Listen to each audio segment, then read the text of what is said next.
നമുക്കെല്ലാവർക്കും പലപ്പോഴും ഡോക്ടർമാർ ഓയിൻമെന്റുകൾ എഴുതി തരാറുണ്ട്. നമ്മൾ അത് ഉപയോഗിക്കാറുമുണ്ട്. എന്നാൽ എന്താണ് ഓയിൻമെന്റ്?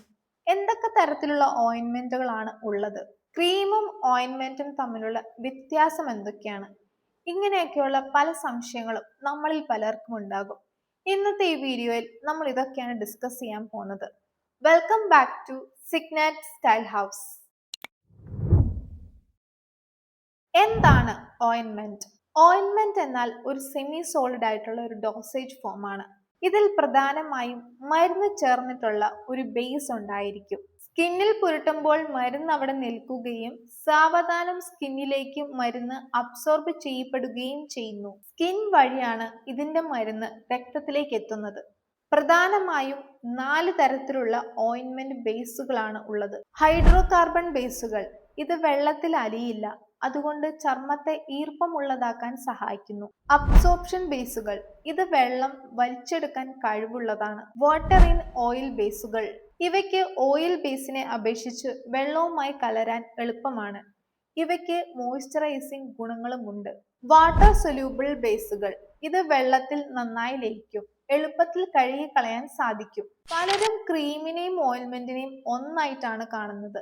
എന്നാൽ ഇവ തമ്മിൽ പ്രധാനപ്പെട്ട ചില വ്യത്യാസങ്ങളുണ്ട്. ഓയിൽമെന്റിൽ എണ്ണയുടെ അളവ് കൂടുതലാണ്, ക്രീമിനേക്കാൾ ഒട്ടുന്ന സ്വഭാവവുമാണ്. എന്നാൽ ക്രീമിൽ എണ്ണയേക്കാൾ വെള്ളത്തിന്റെ അളവാണ് കൂടുതൽ. അതുകൊണ്ട് ഓയിൽമെന്റിനെ അപേക്ഷിച്ച് സ്കിന്നിലേക്ക് പെട്ടെന്ന് ആഗിരണം ചെയ്യും.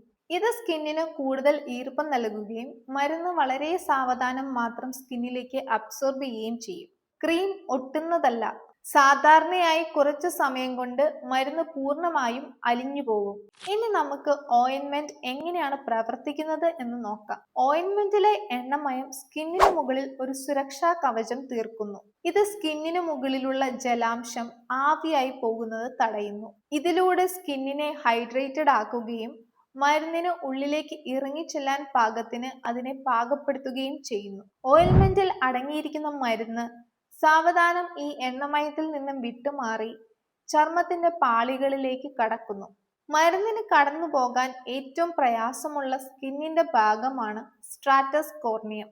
ഓയിൽമെന്റിലെ എണ്ണമയം ഈ പാളിയെ മൃദുവാക്കുന്നത് വഴി മരുന്നിന് ഉള്ളിലേക്ക് കടക്കാൻ എളുപ്പമാകുന്നു. എപ്പിഡെർമിസ്, ഡെർമിസ് എന്ന പാളികളിലൂടെ മരുന്ന് താഴേക്ക് ഇറങ്ങുന്നു. ഡെർമിസ് പാളിയിൽ ധാരാളം രക്തക്കുഴലുകളുണ്ട്. അവിടെ എത്തിയ ഈ മരുന്ന് കുഴലുകൾ വഴി രക്തത്തിലേക്ക് കലരുകയും ശരീരത്തിന്റെ വിവിധ ഭാഗങ്ങളിലേക്ക് എത്തുകയും ചെയ്യുന്നു. എല്ലാ ഓയിൻമെന്റുകളും രക്തത്തിലേക്ക് എത്തണമെന്നില്ല. ചിലത് ചർമ്മത്തിന്റെ പുറത്തു മാത്രം പ്രവർത്തിക്കാൻ വേണ്ടി ഉണ്ടാക്കിയതാണ്. എന്തൊക്കെ രോഗങ്ങൾക്കാണ് ഓയിൻമെന്റ് ഉപയോഗിക്കുന്നത്?